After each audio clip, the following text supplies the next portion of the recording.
পরপর 2 বছর প্রকাশিত হলো house hold consumption expenditure survey. মোদির জামানায় উল্লেখযোগ্য খবরই বটে।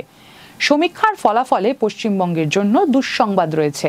মাথাপিছু মাসিক গড় ব্যয়ের অঙ্ক পশ্চিমবঙ্গের জাতীয় গড়ের তুলনায় বেশ খানিকটা কম।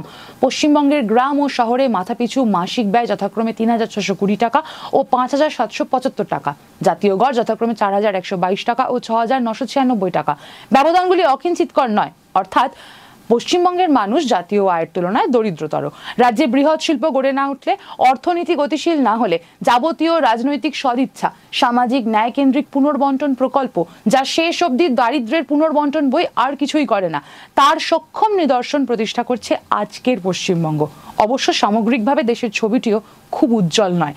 কেন্দ্রীয় সরকার প্রচার করছে ভারতে আর্থিক অসাম্য কমছে। নির্জলা অমৃতা ভাষণ গ্রাম এবং শহর উভয় ক্ষেত্রেই জনসংখ্যার 3/4 এই সামান্য গড় ব্যয়ের অঙ্কেও পৌঁছতে পারেন না।